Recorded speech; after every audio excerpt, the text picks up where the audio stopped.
और भाई बहनों, हम सभी संध्या आरती करते आ रहे हैं, लेकिन हम संध्या आरती में करते तो हैं, लेकिन हम एक बहुत बड़ी गलती करते हैं। नादानी के चलते, अपनी छोटी सोच के चलते, को भी नहीं पता था, लेकिन 3-4 सालों से परमात्मा की दया से पता है। ये जो पवन दास के चेले हैं, पवन दास के चेले ही कहूंगा, क्योंकि इन्होंने सतगुरु रामपाल जी महाराज जी के सत्संग देखने बंद कर दिए है और ये जो है पवन दास को ज्यादा सुनने लगे हैं, पवन दास को ज्यादा देखने लग गए हैं। ये सतगुरु रामपाल जी महाराज जी के सत्संग नहीं देखते, ये पवन दास को ज्यादा सुनते हैं। इनकी बुद्धि में पवन दास घुस गया। ये भाई जो है सतगुरु रामपाल जी महाराज जी की वाणी में बदल फेर करने पे लग रहा है। सत्सेवक भाई बहन हो या फिर अपने सत्सेवक जितने भाई बहन है, वो वीडियो बनाते हैं ना, तो परमात्मा ज्ञान के आधार से बनाते हैं। बहुत ही इंपॉर्टेंट वीडियो होती है परमात्मा जो बनवाते हैं, तो उनको थोड़ा ध्यान से सुना करो भाई बहनों। हमारे बहुत काम की चीज होती है भक्ति मार्ग में। तो भाई बहनों, परमात्मा की जो संध्या आरती हम बोलते हैं, उसमें एक बानियां हैं, ठीक है, वो हम देखेंगे। चलो देखते हैं, आपको दिखाता हूँ अभी बानियां जिसमें हम गलती करते हैं, ठीक है। तो भाई बहनों, ये जो पुस्तक है अपनी परमात्मा की भक्ति बोध, जिसमें हमारी नित्य नियम है और दोपहर की रमैनिया और संध्या आरती है, त्रिकाल संध्या है, मतलब कि तीनों समय की जो आरती है उसमें। तो संध्या आरती के अंदर जो हमारी है परमात्मा की बानी, तुम्हें कहाँ ढूंढ के लाऊं, अब तड़प तड़प रह जाऊं, आप गए अमर स्थान हो स्थान, दई छोड़ तड़पती दासी। तो भाई बहनों, ये जो बानी है ना परमात्मा की, जो हमारे सतगुरु रामपाल जी भगवान है भाई बहनों, तो जो हमारे गुरु भगवान है परमात्मा है, वो अपने गुरु जी के बारे में बोल रहे हैं कि परमात्मा आप तो सतलोक चले गए, अपनी दासी को छोड़ कर अकेला इस संसार में, और आप सतलोक चले गए। तो उनकी याद में परमात्मा बोल रहे हैं, अपने गुरु जी की याद में, ठीक है। और बहुत से सत्सेवक भाई बहन हैं, आपको मैं ये भी बता दूं कि बहुत से हमारे सत्सेवक भाई बहन हैं, वो ज्यादातर भाई बहन नहीं बोलते हैं इस वाणी को, और ना ही बोलनी है हमको ये वाणी। तो दास क्या करता है कि इस वाणी की जगह दास ये वाणी नहीं बोलता है, दास इसकी जगह दूसरी वाणी, दूसरी परमात्मा के दूसरे शब्द बोल देता है परमात्मा के लिए, अपनी बंदी छोड़ के लिए। वो आपको मैं अभी सुना देता हूँ दास क्या बोलता है। दास बोलता है कि सतगुरु रामपाल जी दाता, आप हैं सतगुरु हम दास, अब क्षमा करो अविनाशी। तो भाई बहनों, दास बोलता है ये वाणी, ये परमात्मा के लिए, परमात्मा को याद करके दास ये वाणी बोलता है कि भगवान हम तो बहुत नीच हैं, आप हैं सतगुरु हम दास, अब क्षमा करो अविनाशी। परमात्मा आप सतगुरु हैं, आप परमात्मा है, आप भगवान हैं, हम आपके दास हैं भगवान, हमसे जो गलती हुई है परमात्मा, हमको क्षमा करो बारंबार परमात्मा। तो दास तुम्हें कहाँ ढूंढ के लाऊं, तो हमारी परमात्मा तो हमारे सामने, हमारी परमात्मा हमारे मन में है और हमारी परमात्मा हमारे साथ हैं। तो हम इस वाणी को इसलिए नहीं बोलते, उसकी जगह दास वो वाणी बोलता, आपको बताई थी। तो अब दूसरी वाणी जो हम बोलते हैं परमात्मा की, वो आपको दिखा देता हूँ एक बार। तो भाई बहनों, ये दूसरी वाणी परमात्मा की आप देखेंगे, स्वामी रामदेवानंद जी दाता, आपकी घनी सतावे वो बाता, तेरा रामपाल अज्ञान हो अज्ञान, किया सत्यलोक का वासी। तो भाई और बहनों, परमात्मा की ये महिमा, ये परमात्मा की जो परमात्मा पे बोल रहे हैं ना अपने परमात्मा के बारे में और अपने बारे में, कि स्वामी रामदेवानंद जी दाता, आपकी घनी अमोलक घनी सता में बाता, तेरा रामपाल अज्ञान हो किया सतलोकों का वासी। वो तो खैर परमात्मा है, वो तो दीन दयाल है, परमात्मा तो सतलोक के वासी ही हैं और हमको लेने आए हैं परमात्मा। लेकिन ये अपने गुरुदेव भगवान को यहाँ पे अपने परमात्मा के लिए बोल रहे हैं कि परमात्मा, अपने परमात्मा के सामने अपने आप को अज्ञानी ठहरा रहे हैं। तो हम परमात्मा को, सतगुरु रामपाल जी भगवान को अज्ञानी कैसे बोल सकते हैं? हम नीच, हम दो कोटि के जीव भाई और बहनों, परमात्मा को अज्ञानी यहाँ पे कैसे बोल सकते हैं? आप लोग विचार करो। ये हमारे जो भगत भाई हैं, ये ज्यादातर भाई बहन ये गलती करते हैं। ये बहुत ही सब हमारे ज्यादातर भाई बहन सब गलती करते हैं, कोई विचार नहीं करता। तो आपने जो बानी सुनी, कोई भी भाई बहन इस चीज पे विचार नहीं करता, कि सोचता भी होंगे तो उनको समझ में नहीं आता कि बानी।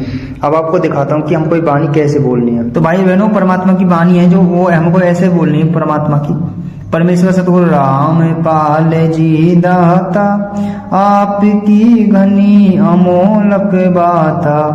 थारा संदीप दास अज्ञानी अज्ञानी, करना सतलोक का वासी।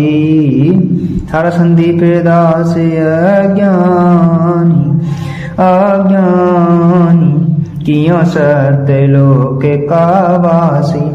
तो भाई बहनों, परमात्मा की वाणी वो हमें ऐसे बोलनी है, क्योंकि परमात्मा को तो हम अज्ञानी नहीं कह सकते, हमें दो कोटि के जीव हम परमात्मा को। इस पुस्तक में स्वामी रामदेवानंद जी महाराज वाली जो वाणी थी परमात्मा की, वो बिल्कुल ही हटा दी गई है, क्योंकि उसको बोले ना बोले वो उसका कोई मतलब नहीं है। बाकी ये वाणी हमको ऐसे बोलनी बहुत इंपॉर्टेंट है, ठीक है। वो वाणी हटा दी गई है इस नई पुस्तक में, जो संगति वाली नई पुस्तक है, इसमें से वो वाणी हटा दी गई। लेकिन दास परमात्मा की याद में बोल देता है, और वो बात अलग है, बोले ना बोले, लेकिन वो वाणी। ये भाई जो है सतगुरु रामपाल जी महाराज जी की वाणी में बदल फेर करने पे लग रहा है। अरे बुद्धिहीनो, तुम कौन होते हो सतगुरु रामपाल जी महाराज जी की वाणी में बदल फेर करने वाले? तुमको किसने आदेश दिया भाई? किसके आदेश से बदल फेर कर रहे हो वाणी के? सतगुरु रामपाल जी महाराज जी ने जो है संध्या आरती के अंदर जो है लास्ट में एक शब्द लिखा हुआ है, उस शब्द के अंदर वो सतगुरु रामपाल जी महाराज जी का लिखा हुआ है। उसमें ये लाइन आती है कि स्वामी राम देवानंद जी दाता, आपकी घने सतावे बाता, तेरा रामपाल अज्ञान हो अज्ञान, किया सतलोक का वासी। तो यहाँ पर इनके दिमाग में आते कि यहाँ पर रामपाल अज्ञान क्यों कहा है। तो मेरे भाइयों, तुम यहाँ पर अपने हिसाब से अपना नाम जोड़ रहे हो, तो क्या तुम ये वाणी अपना नाम कर रहे हो? जैसे लास्ट में जब ये जो वाणी होती है इसमें नाम आता है, जैसे क्या कबीर मैं तो विश्वास में, यहाँ कबीर आया है तो ये कबीर साहब की वाणी है हुई। जैसे कहते कि तुलसी दया न छोड़िए जब लग घट में प्राण, तो यहाँ तुलसीदास का नाम आए तो ये वाणी तुलसीदास की है। जैसे कहते हैं कि रहीमन धागा प्रेम का मत तोड़ो चटकाए, तो रहीमन आ गया ना, तो ये रहीम जी की वाणी है। तो ऐसे ही यहाँ पर सतगुरु रामपाल जी महाराज जी ने अपना नाम जोड़ा है, क्योंकि ये रामपाल जी महाराज जी, सतगुरु रामपाल जी महाराज जी का बनाया हुआ शब्द है, गुरुदेव जी का बनाया हुआ शब्द है। तो यहाँ पर सतगुरु रामपाल जी महाराज इस वाणी को जो का तो लिखना है, इसमें कोई भी बदल फेर नहीं करना। अगर आपको बदल फेर करना है तो सतगुरु रामपाल जी महाराज जी से आदेश लीजिए। सतगुरु रामपाल जी महाराज अगर आदेश देते हैं तो आप बदल फेर कर लीजिए। अपना दिमाग क्यों लगाते हो हर जगह? तुम ज्यादा साइंटिस्ट लग रहे हो, ज्यादा बड़े ज्ञानी हो रहे हो, अपना दिमाग लगा रहे हो। भाई गुरु जो होता है वो एक आईना होता है, हमारे को आईना दिखाता है गुरु। गुरु जो होता है, जब हम आईने के सामने खड़े होते हैं तो हमें क्या दिखता है? हमें अपने आप देखते हैं। तो गुरु जो होता है हमें आईना दिखाता है, वो हमें। तो ये जो लाइन है ये हमारे लिए है, ये हमारे गुरु जी के लिए नहीं है। ये तो हमारे गुरु जी ने लिखी है कि तेरा रामपाल अज्ञान अज्ञान, किया सतलोक का वासी। ये तो हमारे गुरु जी ने लिखी है। जैसे एक ट्रेनर होता है, वो जब अपने शिष्यों से कुछ करवाता है तो पहले खुद करके दिखाता है। वो पहले खुद उस तरह से जंप करके दिखाएगा, फिर अपने जो शिष्य है उनको कहेगा कि अब तुम भी ऐसे ही करो। तो सतगुरु रामपाल जी महाराज जी ने ये वाणी हमारे लिए बोली। हम अज्ञान है, लेकिन यहाँ पर सतगुरु रामपाल जी महाराज जी का ही नाम लगना है, क्योंकि अगर यहाँ पे अपना नाम जोड़ते हम, यहाँ पर अपना नाम नहीं जोड़ना है। जैसे ये भाई अपना नाम जोड़े बैठा है यहाँ पर, जैसे किसी का नाम है राम, जैसे किसी का नाम है प्रकाश दास। अब कोई कहे तेरा प्रकाश दास अज्ञान हो अज्ञान, किया सतलोक का वासी, तो ये जो वाणी है फिर प्रकाश दास के नाम हो जाती है। तो इसका मतलब ये प्रकाश दास ने लिखी है ये वाणी। तो भाई ये वाणी अपने नाम ना करो, यहाँ पर सतगुरु रामपाल जी महाराज जी का नाम है, तो जो का तो ही बोलना होता है ये, क्योंकि ये हमारे गुरुदेव जी की लिखी हुई वाणी है। ये हमारे गुरुदेव जी के सिग्नेचर है, ये हस्ताक्षर है।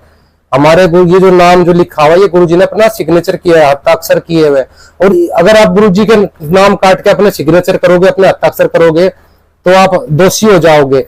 जैसे गरीबदास जी महाराज जी ग्रंथ के अंदर भी कुछ ऐसे शब्द लिखे हुए हैं जो कि बहुत ही गरीबदास जी ने इस तरह से, जब जैसे गांवी लैंग्वेज में बोलते हैं, गांव की भाषा में बोलते हैं, और थोड़ा सा टाइट करके खुड़का के बोलते हैं, गुस्से से में बोलते हैं। तो इस तरह से कुछ शब्द गरीबदास जी महाराज जी ने ग्रंथ में लिखे हुए हैं। और एक जो था, क्या नाम था, उसने जो है उन शब्दों को बदल फेर करने की कोशिश की थी, उसको अधरंग मार गया था, क्योंकि उसने जो है गरीबदास जी के हस्त लिखे ग्रंथ में छेड़छाड़ करने की कोशिश की थी, तो उसको अदरक मार गया था।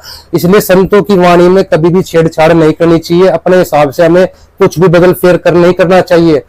तो ये हमारे सतगुरु रामदेव जी की, सतगुरु रामपाल जी महाराज जी की वाणी, इसमें हमें बदल फेर करने का कोई हक नहीं है।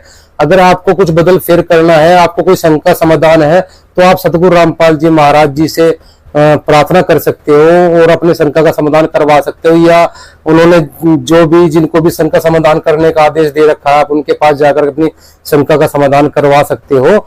ये अपने ही हिसाब से मनमाने ढंग से मत लो। ये पवन दास के चक्कर में तुम अपना बेड़ा गर्क कर लोगे। पवन दास तो है नकली, और क्योंकि तुम सब ऐसा इसलिए कर रहे हो कि तुमने जो है सतगुरु रामपाल जी महाराज जी के सत्संग सुनने कर दिए बंद। तुम सारा दिन पवन दास को लाइव सुनते रहते हो, पवन दास तुम्हारे दिमाग में घुसा हुआ। तो भाइयों सुधर जाओ, पवन दास के बहकावे में ना हो। सतगुरु रामपाल जी महाराज जी जो हमारे गुरुदेव है, उन्होंने जो बता दिया वो फाइनल है। उनके हिसाब से उनके सत्संगों को सुनिए और उनके ज्ञान को समझिए। और अगर कोई शंका समाधान हो तो सतगुरु रामपाल जी महाराज जी के आश्रम में जाकर उनसे आप जाकर डायरेक्ट बात कर लीजिए। सतगुरुदेव जी की जय। बंदी छोड़ सतगुरु रामपाल जी महाराज जी की जय। सत्य साई।